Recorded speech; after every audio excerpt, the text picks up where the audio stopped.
Hola, mi nombre es Fernando Carrizo, soy médico patólogo del Instituto Roffo. Les voy a dar la clase de patología ósea, fundamentalmente patología de tipo tumoral.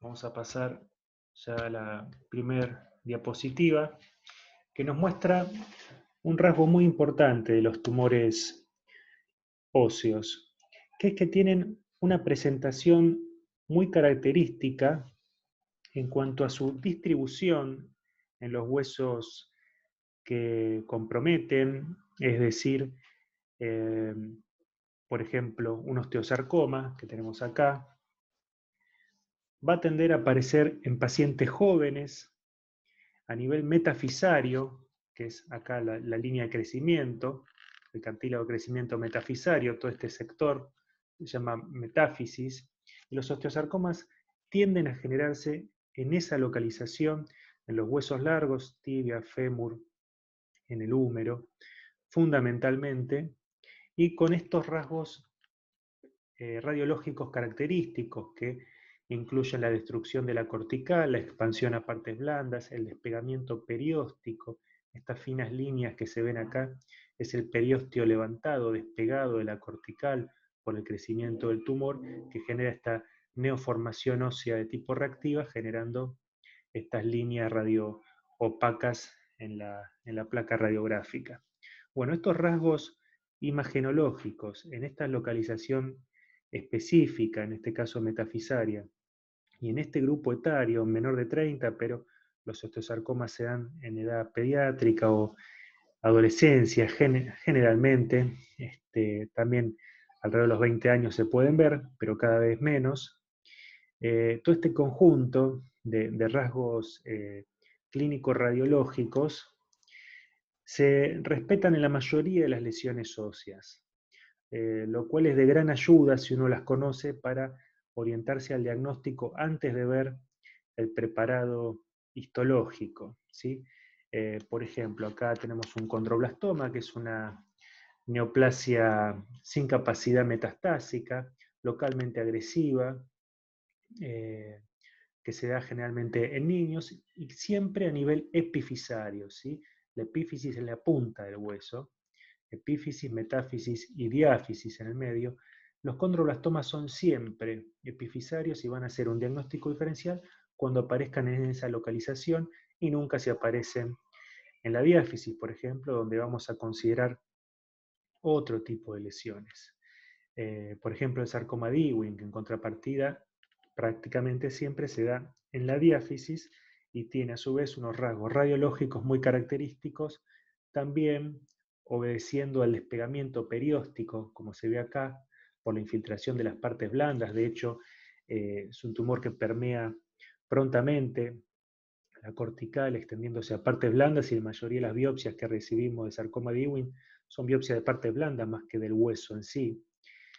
Y esta imagen radiológica del despegamiento perióstico se lo denomina encatáfila de cebolla. Hay muchas expresiones así radiológicas que comparan los aspectos de lo que uno está viendo y son útiles para recordar. Bueno, vamos a ir haciendo un recorrido entonces por las distintas lesiones óseas de distinta agresividad que nos podemos encontrar, pero diría que en los chicos y en los pacientes jóvenes, los tumores más agresivos que vamos a tener en el hueso son el sarcoma de Ewing y el osteosarcoma. Bien, y otra lesión que quería señalar es el firoma nosificante, que suele aparecer a nivel cortical, metafisario, en este caso está más metáfiso-diafisario, pero que tiene una clínica, una presentación radiológica, perdón, muy característica, que hace que muchas veces no se biopsie, dado que es una lesión que aparece como un hallazgo y es sumamente frecuente en edad pediátrica. Ahora lo vamos a ver. Cuando pasamos a los 30 años, ya pacientes adultos, marcamos como límite arbitrario los 30 años, la epidemiología de las lesiones cambia radicalmente. Ya es raro encontrarnos con un osteosarcoma, ya es muy raro encontrarnos con un sarcoma de Ewing óseo, luego de los 30 años. Los fibromas nosificantes que vayamos a encontrar ya están en fase residual, es raro encontrarlos, muchas veces ya se absorben. Y las lesiones líticas que vamos a ver son fundamentalmente estas que aparecen a nivel metáfiso-epifisario, bien delimitadas, excéntricas, como vemos acá, lateralizadas, que es característico de un tumor de células gigantes. Podemos tener lesiones cartilaginosas malignas, como los condrosarcomas, donde se conserva ese aspecto algodonoso, pero ya hay destrucción de la cortical. Vamos a tener alteraciones ya degenerativas de tipo artrósicos y todas sus secuelas, pero fundamentalmente cuando tenemos una fractura patológica en un paciente adulto, lo primero que uno va a pensar y a tratar de descartar es una metástasis en los huesos. Hay que tener en cuenta que además de los tumores primarios óseos, que son de por sí infrecuentes, la mayoría de las neoplasias que vamos a ver en hueso se van a dar en pacientes adultos y van a ser de carácter metastásico, ¿sí? Y muchas veces se presentan como fracturas patológicas en pacientes que no tienen antecedente oncológico, es decir, su tratamiento oncológico, su manejo, tanto diagnóstico como terapéutico de la patología oncológica, arranca con el diagnóstico de la metástasis ósea. ¿Cuáles son los tumores que más frecuentemente van a dar metástasis a los huesos? Bueno, es importante tenerlo presente. El pulmón muchas veces se puede presentar como una metástasis ósea.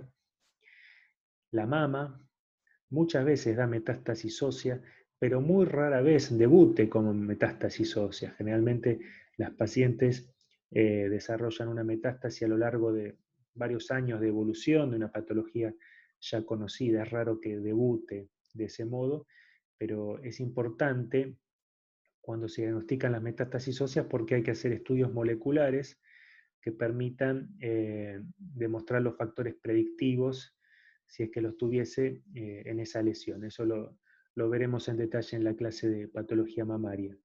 Y otro órgano que suele dar metástasis al hueso es el riñón, ¿sí? También, al igual que el pulmón, puede ser el punto de inicio del descubrimiento, del diagnóstico de una patología oncológica. Y más allá de la importancia que tiene de poder identificar el sitio primario, que era hasta ese momento desconocido, está el rol del patólogo en ese contexto de cuidar el tejido, porque no va a alcanzar con hacer un diagnóstico histológico. Va a haber que demostrar, como les decía, la presencia de factores predictivos a la terapia. En mama va a ser la demostración de receptores de estrógeno, progesterona, la actividad del gen HER2/neu, en pulmón el EGFR, el ALK, ROS, entre otros, lo cual requiere técnicas de tipo inmunistoquímico molecular que sobre tejido que esté decalcificado va a tener un rendimiento menor. Por eso hay que cuidarlo mucho cuando uno sospecha una metástasis y usar decalcificantes suaves que permitan determinaciones posteriores. Esa es una desventaja de la patología ósea, que es que el hueso no se lo puede procesar como cualquier otro tejido. Primero hay que quitarle los depósitos de calcio, hay que decalcificarlo para poder procesarlo como el resto de las biopsias. Eso genera, por un lado, una demora, porque hay que esperar 1 o 2 días, según la dureza del tejido, y por otro lado, ese proceso suele dañar el tejido para las subsecuentes determinaciones que les comentaba. Por eso hay que trabajarlo con mucho cuidado. Voy a empezar a mostrarle casos para ir discutiendo cada una de las entidades.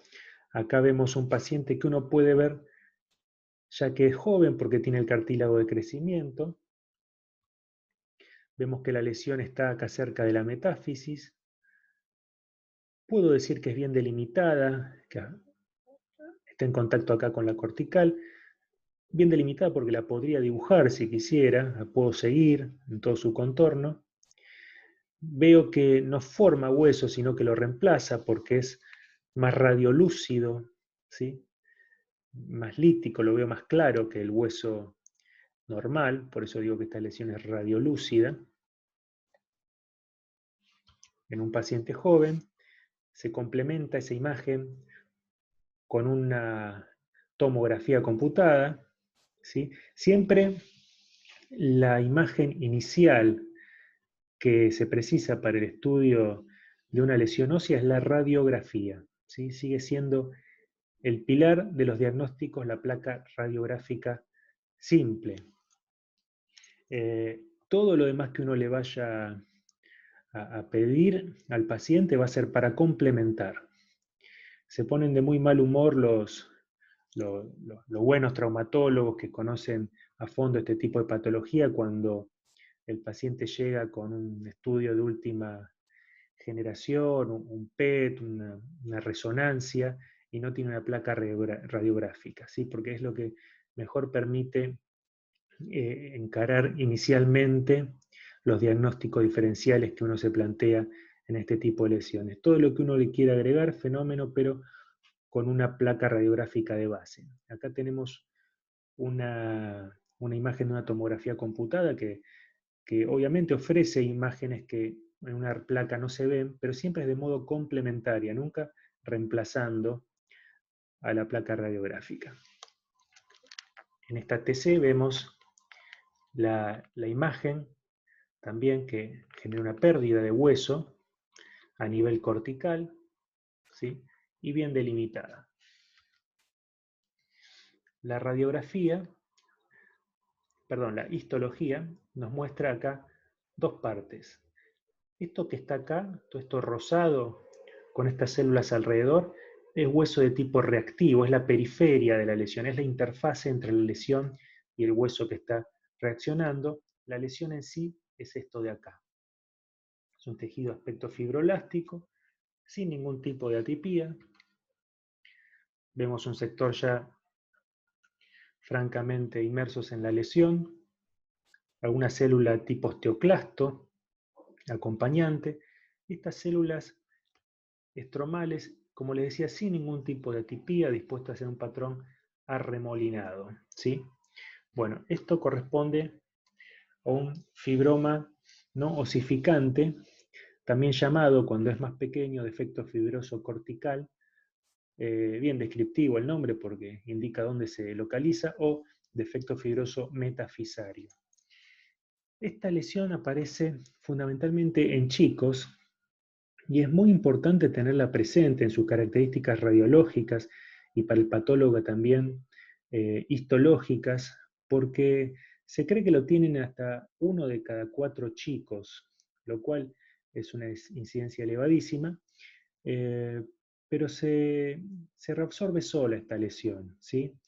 Es autorresolutiva y cuando aparece en general es en forma de hallazgo, es un chico que a lo mejor tuvo un accidente doméstico, un traumatismo, y, o haciendo deporte, y se le hace una radiografía, por ejemplo, de la rodilla o del tobillo, y aparece como incidentaloma, llamémoslo, esta imagen de un fibroma nosificante. Si el médico que solicita esa imagen no está familiarizado con esta entidad,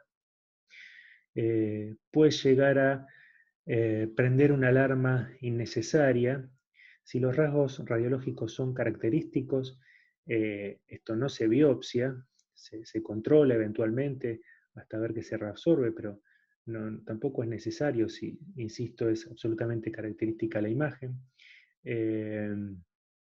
Y bueno, pero si uno no está advertido, puede llegar a biopsiarla y que le llegue ese tejido a un patólogo que a su vez tampoco esté muy advertido de la existencia de estas lesiones, porque si bien, como les decía, son muy frecuentes, es muy raro que se biopsien porque no se manifiestan clínicamente.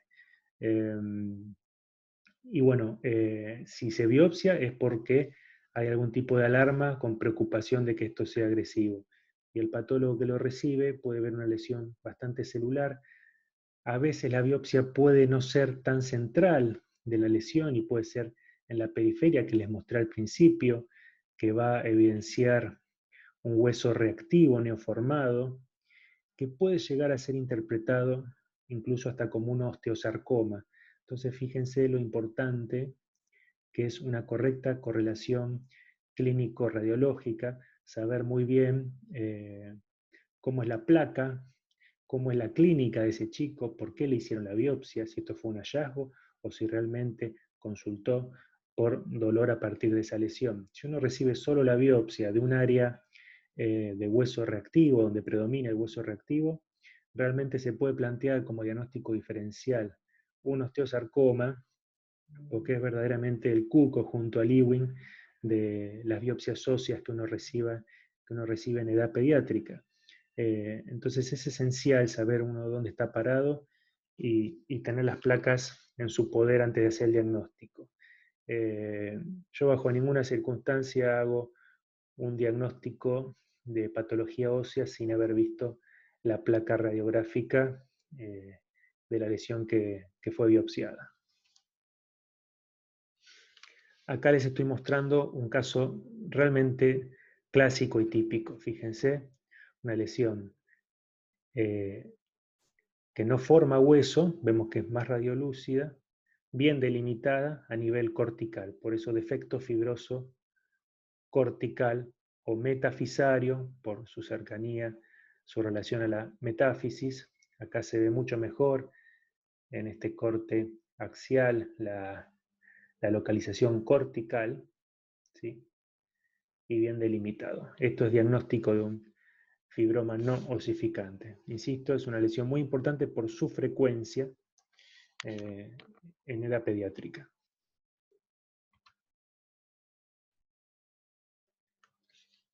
Acá vemos otro corte donde hay un aumento del número de células tipo osteoclasto que pueden variar en su número. En este campo son numerosas y son de tipo acompañante a la proliferación de tipo fibrohistiocítica del fibroma no osificante. Retengan esta imagen para el caso que vamos a ver a continuación, correspondiente a un adulto, donde ya uno descreería si le dijeran que esto fue un hallazgo. Claramente esta es una lesión que debe doler, está destruyendo todo el hueso, comprometiendo la articulación. Una imagen francamente lítica, los bordes ya no están tan bien delimitados, hay trazos de fractura. Evidentemente hubo una consulta por dolor, esta biopsia que compromete nivel epífiso metafisario se biopsió y vemos esto. Muchas células gigantes de tipo osteoclasto, ¿sí? En un fondo de células mononucleadas, quizá no tan diferente al fibroma no osificante que les mostré. Pero bueno, claramente desde el punto de vista clínico y radiológico estamos frente a otra enfermedad. Acá vemos otro caso de la misma lesión, donde vemos que se puede presentar también como una lesión lítica, nuevamente epífiso metafisaria, lateralizada, ¿sí? Y bien definida. Esta placa radiográfica es prácticamente diagnóstica, junto a esta histología de muchas células de tipo osteoclasto, en un fondo de células mononucleadas, sin atipía evidente, que corresponden al tumor de células gigantes, también llamado, en virtud de ese predominio de células tipo osteoclasto, osteoclastoma.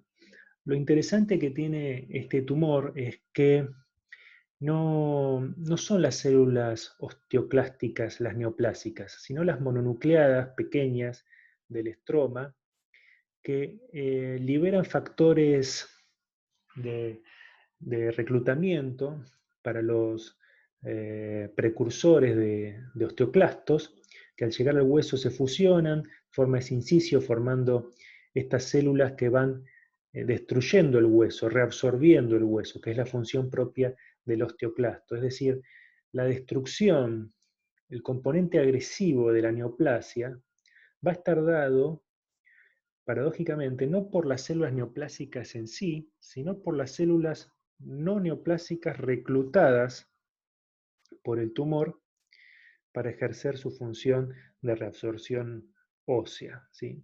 De hecho, cuando estos tumores no son ya quirúrgicos por su extensión o por su localización, a veces a nivel pelviano o a nivel del radio, de la articulación de la muñeca, por alguna razón en esa zona son un poco más agresivos, el tratamiento que se emplea es en base a un anticuerpo, una droga que es el denosumab, que inhibe la acción de los osteoclastos. Se utiliza en otras patologías óseas también, eh, pero en el tumor de células gigantes el denosumab bloquea la función del osteoclasto, inhibiendo así su capacidad agresiva, sin afectar, como les decía, a la célula neoplásica en sí, que simplemente recluta a los progenitores de los osteoclastos. Este es un tumor, bueno, claramente agresivo a nivel local y eventualmente puede llegar a dar metástasis a nivel de pulmón. En realidad esas metástasis tienden a ser únicas, eh, tienden a no evolucionar, por eso se prefiere el término implante pulmonar en vez de metástasis, porque no va a dar la típica siembra bilateral de múltiples nódulos como puede dar un verdadero tumor maligno al diseminarse al pulmón. Como son nódulos únicos, tampoco es un fenómeno muy frecuente, de tanto en tanto se ve, pero se prefiere denominar implante pulmonar. Es una capacidad que tienen estos tumores de células gigantes, a su vez que en ocasiones tienden también a desdiferenciarse, y ahí sí ya pueden progresar hacia una neoplasia altamente agresiva, a veces en forma de osteosarcoma incluso, y tener una capacidad de diseminación mucho mayor. Los tumores de bajo grado en hueso, este tumor de células gigantes, bajo grado me refiero a que no tienden a dar metástasis, pero que son localmente agresivos, lo mismo que los condrosarcomas, que luego voy a mencionar, y lo mismo que comenté en la clase de partes blandas de los liposarcomas bien diferenciados, que son de bajo grado, son lesiones que, si bien solo comprometen localmente los tejidos vecinos, por un fenómeno tiempo dependiente pueden llegar a progresar hacia un fenómeno de desdiferenciación que sí los vuelve francamente agresivos. Pero bueno, acá estamos viendo otra lesión muy parecida a la anterior, con células gigantes, pero cuando uno va a ver la placa encuentra algo que inquieta. Los bordes no son tan bien delimitados. La localización coincide con un tumor de células gigantes, la sigla TCG que utilizamos, coincide con un TCG, pero los bordes molestan porque son muy poco definidos, cosa que va un poco en contra de un TCG. Y al recorrer otros sectores vemos que hay mayor atipía, nucleolos evidentes, irregularidad nuclear, pleomorfismo, aquí. Y si se detienen a ver en este estroma, hay como un entramado delicado, que es un osteoide de tipo tumoral, ¿sí? Esto se trataba de un osteosarcoma rico en células gigantes. ¿Para qué les muestro esto? Hasta el momento ya habrán advertido que la presencia de células gigantes por sí misma no representa un tumor de células gigantes. Pueden estar presentes en el verdadero tumor de células gigantes, pero también en tumores totalmente benignos, como el primero que vimos, el fibroma no osificante, o también en tumores altamente agresivos, como un osteosarcoma que sea rico en células gigantes. Incluso a veces metástasis pueden tener muchos osteoclastos de tipo acompañante. Entonces, la regla general es cuando uno ve osteoclastos en una biopsia ósea, primero hay que reconocerlos y luego dejarlos de lado y enfocarse en el fondo. Si hay atipía, si no hay atipía, si hay formación de osteoide y fundamentalmente, insisto con esto, sin cansarme, ver la placa radiográfica. Otra lesión, acá a nivel de tibia medial, en la diáfisis. Nuevamente una lesión rica en células tipo osteoclasto, fondo fibrohistiocítico. Y uno podría, en un contexto radiológico adecuado, decir que esto puede ser tranquilamente un tumor de células gigantes, pero vemos acá la interfase donde también hay neoformación ósea reactiva. Esta lesión, esta imagen, en verdad, el hueso reactivo, es muy importante reconocerlo para el patólogo porque realmente a veces es muy difícil separar un hueso reactivo de un hueso tumoral, por ejemplo, de un osteosarcoma, ¿sí? Parece algo elemental cómo uno va a confundir un proceso normal, reparativo, con un tumor altamente agresivo. Y la verdad es que muchas veces en patología la disyuntiva se nos presenta no en separar un tumor benigno de uno maligno. Eso, créanme, puede llegar a ser un trabajo relativamente sencillo, entre comillas, ¿no? Eh, pero el mayor desafío se suele dar en separar procesos malignos de procesos reactivos no tumorales. Esto pasa en los mesotelios, cuando los mesoteliomas reaccionan, suelen tener un aspecto muy, muy agresivo en su aspecto, ¿no? Cumplen los criterios clásicos que uno le puede atribuir a una célula neoplásica, el nucleolo prominente, la macrocariosis, puede haber mitosis porque son células que están reaccionando a algún tipo de injuria y se están replicando. Es decir, si uno no correlaciona en distintas topografías, en el mesotelio, en los urotelios, también hay cambios reactivos muy prominentes, y en este caso en el hueso, vemos que los callos de fractura a veces pueden realmente ser un problema en el diferencial con un osteosarcoma. Pero este caso, además de esta interfase y esos sectores ricos en células gigantes, tenía otra cosa que llamaba mucho la atención y que nos alejaba de un tumor de células gigantes, de un TCG. Primero, que no está en la epífisis, ni cercano a la metáfisis, y después que no es una lesión única, fíjense. Hay otras lesiones acá de aspecto lítico, y no solo acá, sino en el peroné también, fíjense. Es decir, cuando uno ve una afectación de distintos huesos, ya deja de pensar en un tumor primario óseo y en qué empieza a pensar, en una afectación ósea de un proceso sistémico. Entonces hay que empezar a indagar.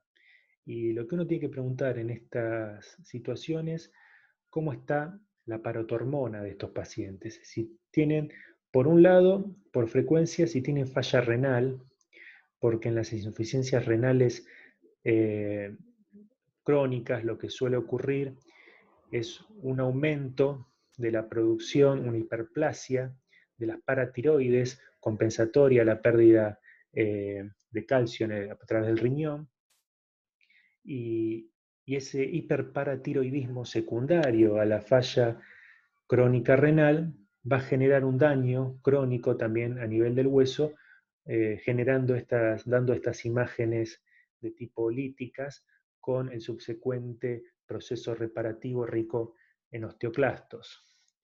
Esto es un tumor pardo del hiperparatiroidismo, también llamado osteitis fibrosa quística.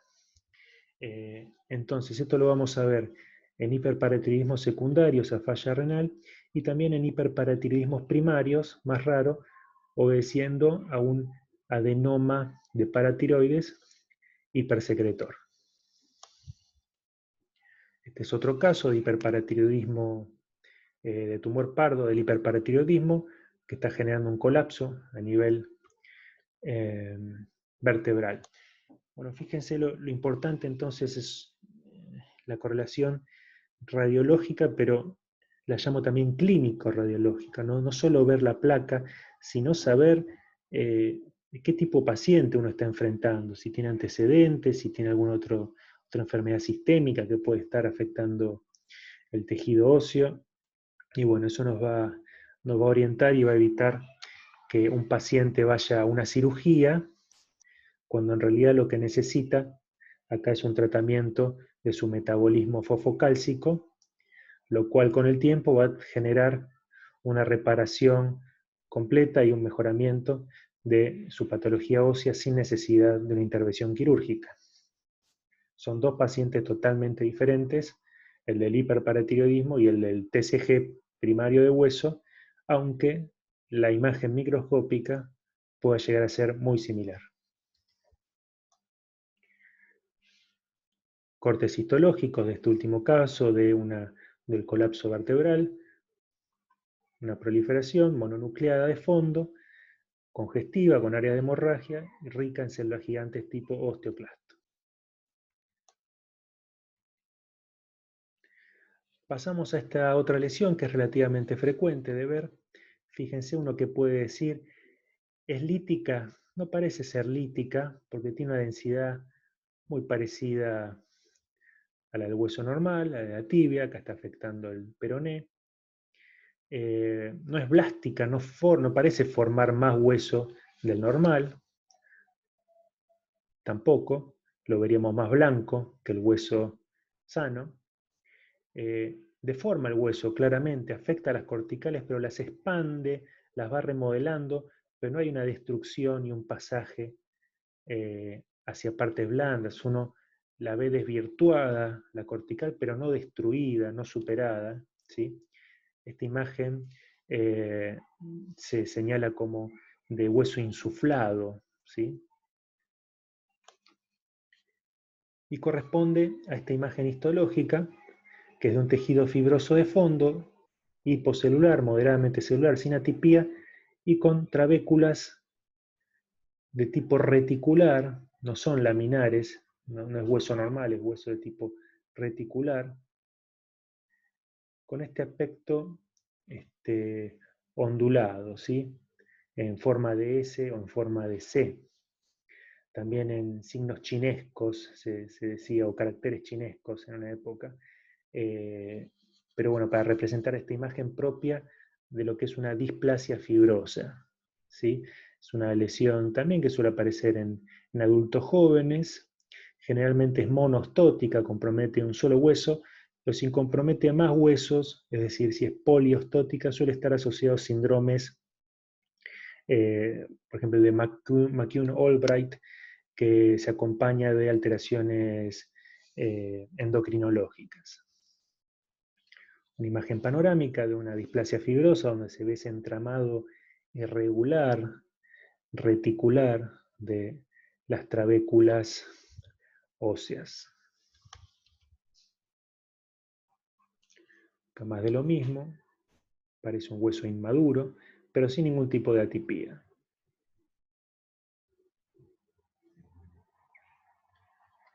Vemos acá a nivel de peroné una lesión expansiva también, podemos decir el hueso insuflado, y acá sí es lítico, acá hay pérdida de matriz ósea. Vamos a complementar esta imagen con una tomografía computada, no, perdón, esto es una resonancia magnética. Vemos que al acostarse el paciente, en la lesión se generan estas imágenes.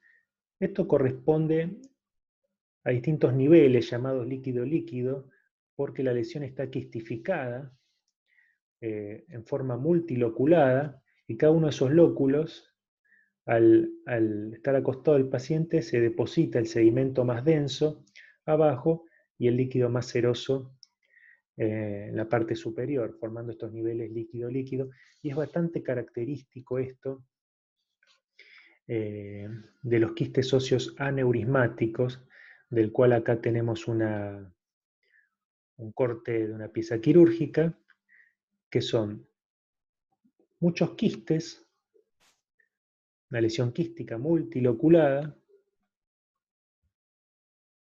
de contenido hemático, y lo importante van a ser los tabiques, que delimitan estos quistes.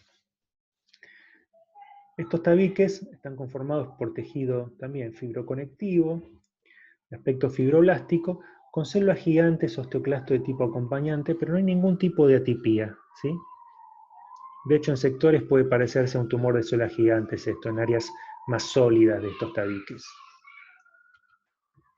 Son lesiones localmente destructivas, como vimos, pero no tienen ningún tipo de capacidad metastásica y tampoco tienen tendencia a la desdiferenciación, ¿sí? Son lesiones benignas en ese sentido, sin capacidad de transformación oncológica. Acá vemos una lesión que ya podemos decir que es de tipo exofítica, ya está a nivel de la superficie del hueso. En su resección quirúrgica vemos que la superficie externa estaba compuesta por este capuchón de tipo cartilaginoso, con osificación de tipo endocondral. Esto realmente es prácticamente la imagen que uno ve en una metáfisis de crecimiento, en un cartílago de crecimiento, ¿sí? Es exactamente igual a lo que estamos viendo, pero en esta ocasión corresponde al capuchón de un osteocondroma, ¿sí? Por eso es importante saber de dónde viene esto. Si viene de esas lesiones exofíticas, pediculadas del hueso, corresponden a osteocondromas y muchas veces, como les dije al principio de la clase, este tipo de lesiones no se tienen que o no se biopsian porque se puede hacer el diagnóstico puramente con la radiología. Se biopsian o se operan cuando están generando alguna molestia, ya sea de tipo estético, mecánico, por compresión de algún nervio o porque se puede llegar a fracturar el tallo y generar dolor a partir de ese evento. Nos metemos entonces con el área de las lesiones cartilaginosas. Acá vemos otra lesión que ya les comenté al principio, fíjense, de aspecto algodonoso, central. Uno agarra la cortical, la sigue y ve que no está dañada, está indemne, tanto de un lado como de otro. La lesión está centralizada, lóbulos calcificados en su periferia. Característica esta imagen de un encondroma.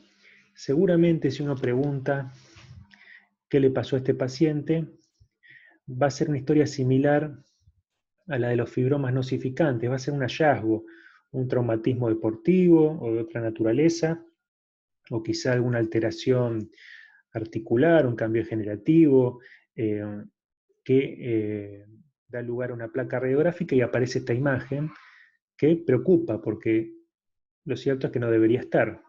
Entonces, ¿qué hacemos con esto? Primero, bueno, lo evaluamos. Alguien con experiencia en este tipo de patología podría decir, bueno, vamos a controlarla con el tiempo.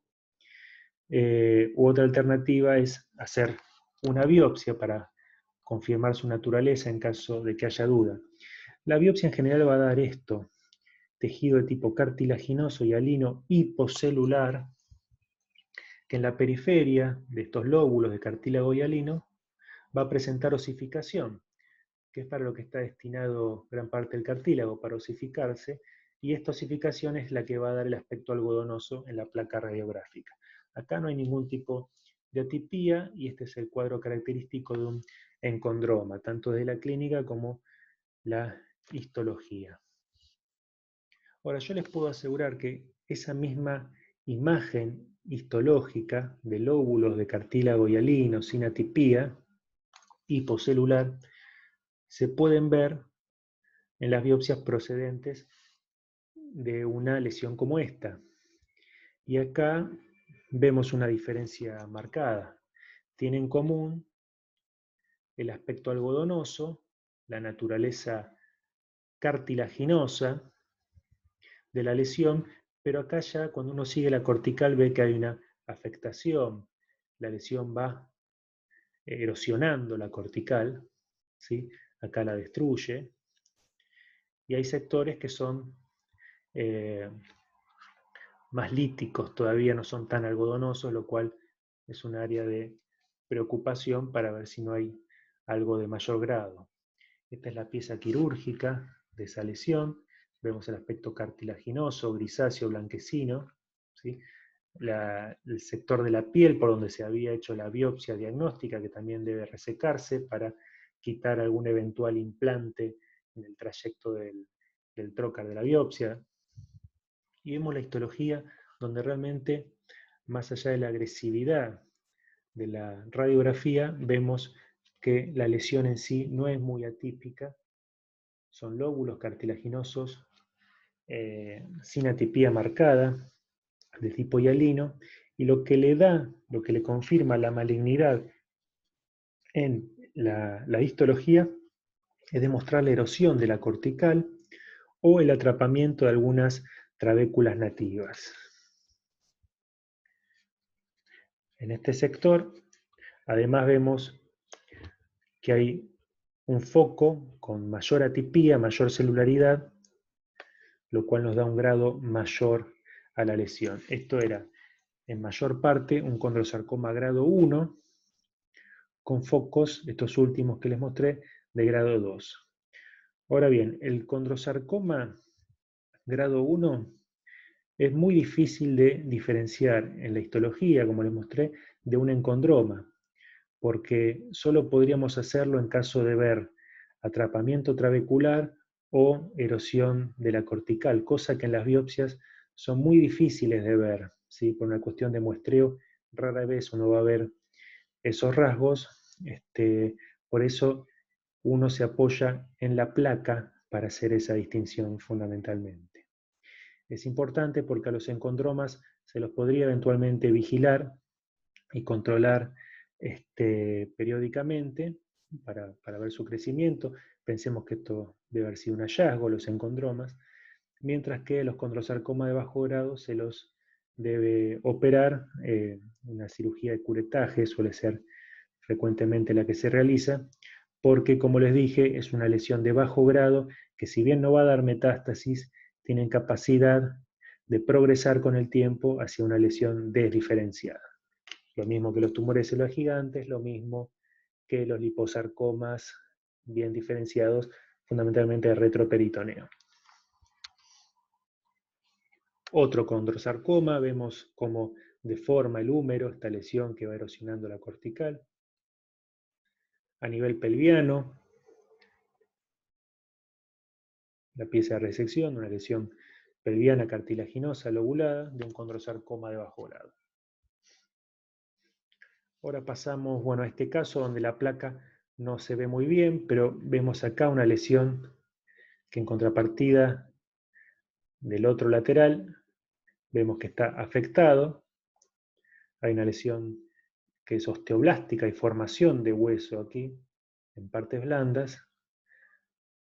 Hay una sutileza que es que uno acá podría seguir la cortical, uno acá ve la lesión, y acá hay una línea muy, muy tenue que une en forma de triángulo estas tres líneas, que es lo que se llama triángulo de Codman, y se forma a partir del despegamiento perióstico por la infiltración de una lesión maligna, generalmente hacia el hueso, hacia las partes blandas extraóseas, lo cual genera el despegamiento del periósteo y la formación de hueso reactivo que intenta contener este proceso, ¿sí? Entonces esta imagen radiográfica se la llama triángulo de Codman y no es patognomónico de un osteosarcoma, pero es bastante característico. La misma lesión, vista con una resonancia,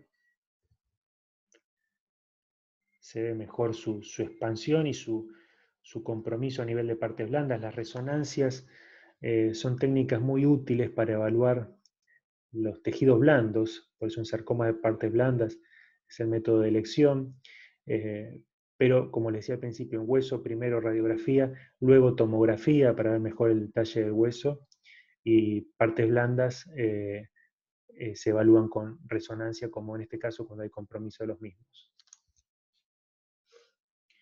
Ahora, yo les quería señalar que los diagnósticos muchas veces los tenemos que hacer en base a cilindros de hueso que no superan los 2 centímetros, incluso en esta foto se ve un cilindro generoso, pero muchas veces tenemos que hacer diagnósticos que van a tener gran impacto en el manejo del paciente, como en el caso de los osteosarcomas, en base a poco tejido. Por eso es muy importante que quien muestre, quien haga la biopsia, tenga experiencia, que no muestre partes necróticas, partes quísticas o partes periféricas de la lesión donde veamos el hueso reactivo, sino la lesión en sí, que sea un tejido representativo de la lesión, porque ya sabemos que va a ser escaso. Entonces, al menos que sea bueno. Esto es clave porque en base a ese diagnóstico, en el caso del osteosarcoma, al paciente le van a hacer, insisto, pacientes jóvenes, chicos, adolescentes, un tratamiento quimioterápico basado en metrotexate, son esquemas bastante fuertes, y luego se va a hacer el tratamiento quirúrgico. Antes de la cirugía del osteosarcoma se hace la quimioterapia. Este esquema se llama neoadjuvancia, ¿sí? Tratamiento previo a la cirugía. Y luego la cirugía se continúa con la droga, ¿sí? Con el tratamiento adyuvante posterior a la cirugía. En base a esa biopsia, entonces vamos a ver, en el caso del osteosarcoma, células atípicas, con mitosis atípicas, con gran pleomorfismo y formación de este osteoide de tipo tumoral muy irregular, en filigrana en este caso, así llamado este patrón, que nos da el diagnóstico de osteosarcoma. Ojalá todos fueran como esta foto. Muchas veces no tienen estos rasgos tan claramente malignos y hay que apoyarse, insisto nuevamente, con la imagen radiológica. ¿Qué pasa una vez que uno hizo el diagnóstico de osteosarcoma? Como les dije, el paciente va a quimioterapia, luego de la cual se hace la resección quirúrgica. Cuando recibimos la pieza quirúrgica, tenemos que agarrar el plano mayor de la lesión, cortarlo longitudinalmente, hacer como una lonja del plano mayor de la lesión y procesarlo en su totalidad, porque tenemos que evaluar la respuesta a esa quimioterapia que recibió. ¿Y cómo vamos a evaluar la respuesta viendo si hay necrosis tumoral o no? Lo que uno desea es ver todo el tejido tumoral necrótico. Eso va a implicar un buen pronóstico. Si hay menos del 90% de necrosis, ya empieza a tener un curso más desfavorable. De todos modos, sea como sea, luego de la cirugía y del primer esquema de quimioterapia, se continúa con una segunda tanda de quimioterapia adyuvante. Pero nuestra tarea como patólogos es, como les decía, evaluar en la pieza quirúrgica la respuesta a la quimio y en la biopsia inicial nada menos que el diagnóstico de certeza de osteosarcoma. Acá vemos en las fotos de la derecha osteosarcoma residual viable, porque los núcleos todavía los vemos viables, que no respondieron a la quimio, mientras que a la izquierda vemos los núcleos viables y a la derecha vemos focos de necrosis, donde solo lo que vemos, lo que queda es el esqueleto del osteoide tumoral, que no se va a barrer con la quimio, pero los núcleos, las células neoplásicas sí, y es lo que uno desearía ver a lo largo de todos los tacos, de todo el tumor que hay que muestrear en estos casos. Un caso con correlación radio-macroscópica, lamentablemente una pieza de amputación en esta ocasión. Acá es una resección del húmero proximal. Fíjense el levantamiento, este triángulo de Codman que les decía, hueso neoformado, poliperiósteo reactivo, tumor y cortical. Acá representada la pieza quirúrgica. Periósteo, tumor, cortical. Otra lesión, ya de los dos lados se ve la lesión osteoblástica que forma hueso. Esto podría ser un delicado triángulo de Codman, esta línea de acá, pero fundamentalmente lo que se ve es este crecimiento hacia partes blandas. Esta imagen se la llama en sol naciente también, otra de las expresiones radiológicas de los tumores óseos. Acá vemos que hay una fractura. Es raro, no es habitual que haya una fractura en los osteosarcomas, pero bueno, ocasionalmente puede presentarse. Acá estamos frente a otro osteosarcoma que llama la atención, que no parece formar hueso, parece ser una lesión principalmente lítica. Uno podría decir, bueno, está a nivel metafisario, podría ser un tumor células gigantes, bueno, tendría que estar más en la epífisis, y en general es de pacientes adultos jóvenes luego del cierre del cartílago de crecimiento. Acá vemos que estamos frente a un paciente en la infancia o adolescencia, ¿sí? La pieza quirúrgica muestra esto, una lesión con múltiples lóculos, quistificado, y cuando vemos los tabiques, uno dice, ¿por qué esto no es un quiste óseo neurismático? Realmente la imagen macroscópica era bastante parecida y en realidad es su principal diagnóstico diferencial, el quiste óseo neurismático de esta variante del osteosarcoma, que es el osteosarcoma telangiectásico. No veíamos zonas blásticas en la placa porque era principalmente lítico, ya que estaba conformado por estos tabiques de células atípicas neoplásicas, y es uno de los pocos osteosarcomas que uno puede diagnosticar sin necesidad de encontrar osteoide tumoral. Ya con estos tabiques de células neoplásicas, con este pleomorfismo y con esa placa radiográfica y formando estos tabiques que están delimitando quistes llenos de sangre, es suficiente para el diagnóstico de osteosarcoma de tipo telangiectásico. No tiene ninguna injerencia esto en el tratamiento, es exactamente el mismo y la evolución es similar, pero sí es un reto, un desafío diagnóstico para el patólogo este tipo de variantes. Y bueno, acá voy a presentarles el último tumor óseo que vamos a ver. Esto es una resonancia con una lesión a nivel de partes blandas. Fíjense, también en este caso se precisó quimioterapia neoadyuvante, ¿sí? Y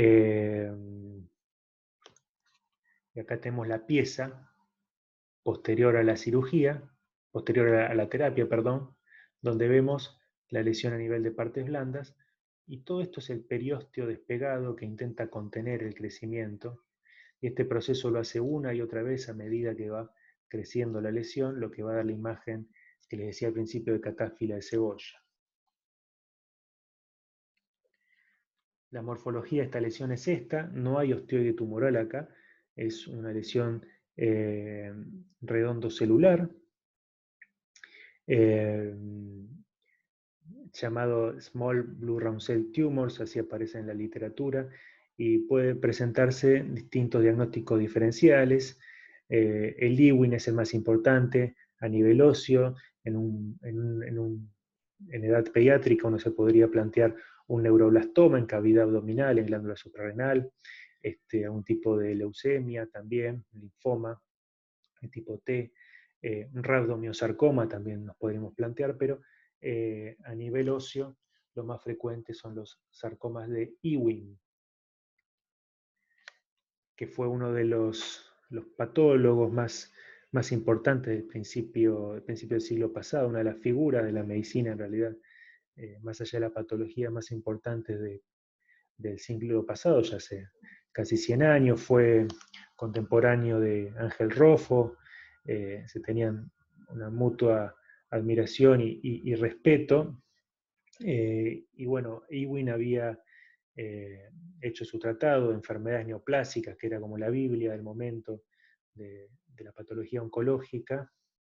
Fue uno de los fundadores del Memorial, el Instituto Oncológico de Nueva York, uno de los más importantes del mundo, miembro fundador también del American Cancer Society, es decir, tuvo una actividad muy, muy prolífica en toda su carrera profesional, y él fue quien identificó esta variante de tumor óseo muy agresivo, y le llamó la atención la exquisita radiosensibilidad que tenía.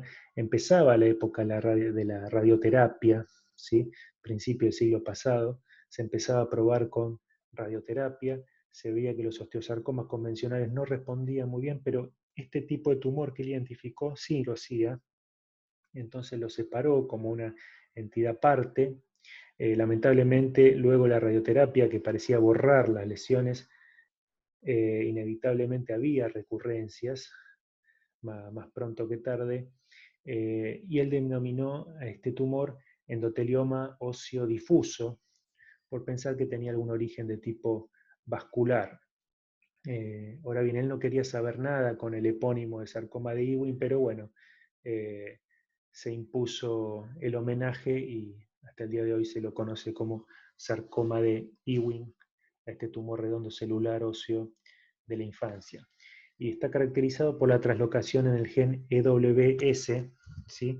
Acá vemos una célula con el gen normal, el gen traslocado, con las señales separadas de los extremos 5' y 3', una imagen que podemos ver en la mayoría de las células evaluadas. Esto ya lo expliqué en la clase de patología de partes blandas, por si lo quieren repasar.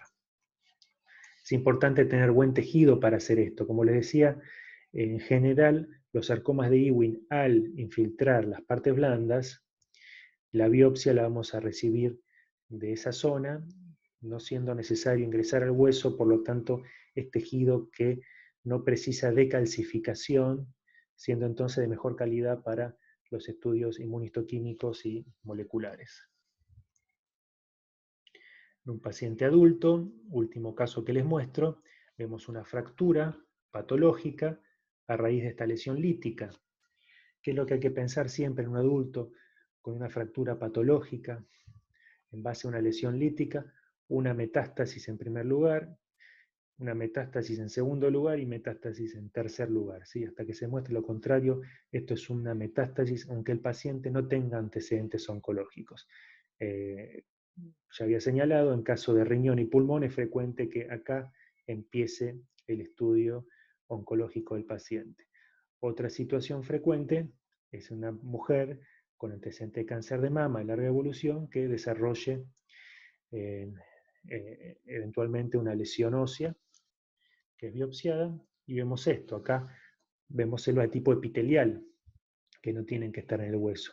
¿Sí? Estos nidos de células epiteliales atípicas configuran una metástasis de un carcinoma de origen mamario en este caso, porque teníamos el antecedente. Si no lo tuviésemos, tendríamos que hacer estudios inmunistoquímicos para demostrar el origen. En este caso, al tenerlo, como les decía, en mama generalmente tenemos el antecedente, pero lo que nos van a pedir los oncólogos es ver los factores predictivos, que son la expresión de receptores estrogénicos a nivel del núcleo, como en este caso, que eran positivos, la expresión de receptores de progesterona, que también eran positivos, y el estatus del gen HER2-Neu, que es un receptor de factor de crecimiento que está a nivel de la membrana, y que lo vamos a considerar positivo o amplificado cuando abarca la mayoría de las células y en forma completa. Acá estamos viendo que hay células que no están marcando o no lo hacen en forma completa, entonces está la duda de considerar esta imagen como HER2-Neu positivo o negativo. No es un hecho menor o anecdótico, porque si es positivo se le va a ofrecer un tratamiento con una droga de anticuerpos monoclonales, mientras que si es negativo se le ofrece otro tipo de terapia. Ahora bien, como la inmunistoquímica en este caso no podría resolver el dilema, hay que ir a ver qué pasa con el gen HER2-Neu. Acá estamos viendo la proteína con la inmunistoquímica, que se expresa a nivel de membrana, pero queremos ver el gen, si está amplificado o no en su función, en sus señales, y eso lo vamos a hacer nuevamente con FISH. es relativamente sencillo evaluar una amplificación génica con FISH porque simplemente hay que ver la cantidad de puntos que estamos viendo en cada célula. Sabemos que en cada una de nuestras células, cada copia de un gen cualquiera se va a encontrar en forma en duplicado, una copia materna y una copia paterna. Si vemos más de 2 puntos, o más de 4 en caso de que la célula se esté dividiendo, vamos a asumir que estamos frente a una amplificación. Acá vemos que el gen ER2-neu está coloreado con una sonda roja y vemos que hay varias señales por célula, lo que me implica que el gen está amplificado. Las señales verdes son de control, que están marcando el centrómero del cromosoma 17, que es el cromosoma en el que se encuentra el ER2-neu, y sirve de control señalando que no hay amplificación del cromosoma, porque hay solo 2 señales por núcleo, y sí hay amplificación del ER2-neu. Si hubiese también aumento de señales verdes, estaríamos frente a una polisomía. No es que el gen ER2-neu estuviese amplificado, sino que está amplificado el cromosoma 17, lo cual tiene otro valor biológico. La droga monoclonal que les decía se va a aplicar si solo si está amplificado el gen ER2-neu.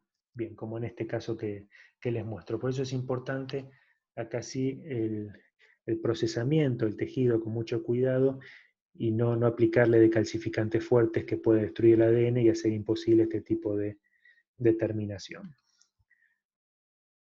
En adultos es por lejos la situación más común que tenemos en patología ósea, ¿no? La evaluación de metástasis de carcinoma para ver factores predictivos, y antes de esto muchas veces tenemos que determinar de dónde viene la metástasis, ¿sí? En este caso sabíamos, insisto, el antecedente mamario, pero muchas veces no tenemos el dato, se desconoce un primario, y hay que determinarlo con inmunistoquímica y después eventualmente ver si esa línea tumoral tiene algunos factores predictivos que se pueden estudiar para ofrecerle al paciente alguna terapia específica.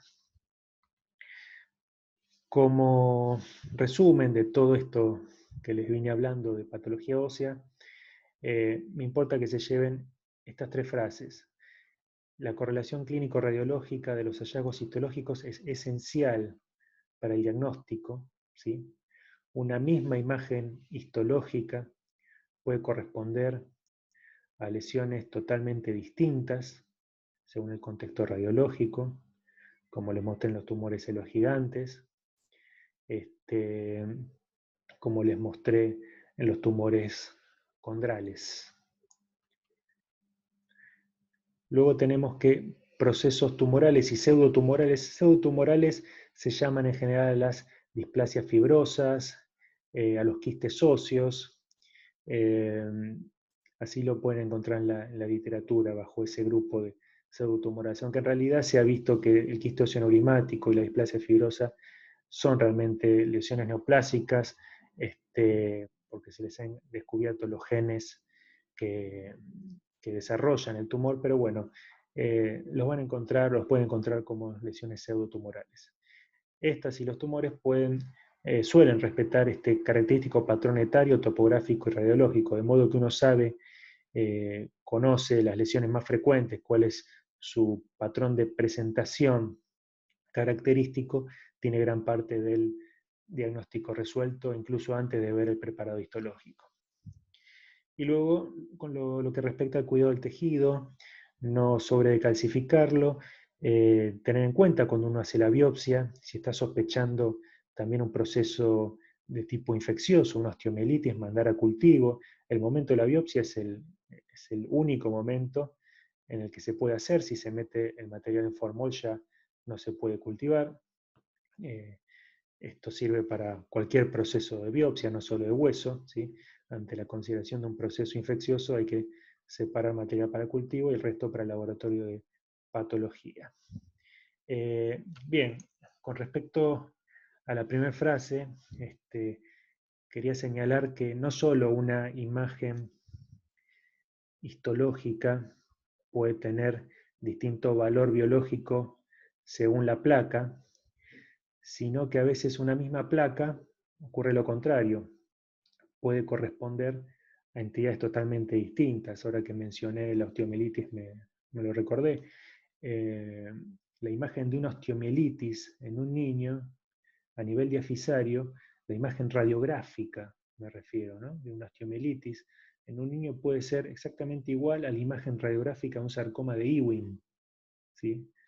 Ahora, histológicamente van a ser muy distintos. O sea, lo contrario a lo que ocurre con los tumores condrales o ricos en células gigantes. Es decir, son dos elementos que van de la mano y no se pueden disociar, ¿sí? Lo radiológico y lo histológico. Cuando empecé a hacer patología ósea, yo tuve que familiarizarme con todos estos patrones. Yo nunca había visto una placa radiográfica, no estaba familiarizado, pero bueno, no soy un experto ahora, pero puedo verlos y correlacionarlos y notar si hay algo que no está cerrando entre lo que estoy viendo al microscopio y lo que estoy viendo en el negatoscopio. ¿Sí? Eso es importante y ante la duda siempre hablo y me interesa saber la opinión del traumatólogo, del imagenólogo que haya hecho la biopsia. ¿Sí? Esto forma parte de lo que insistí en la clase de partes blandas con respecto a el proceso de estudio multidisciplinario, ¿sí? De los tumores. Eso es esencial en toda la patología oncológica. Bueno, les dejo un saludo, entonces será hasta la próxima clase.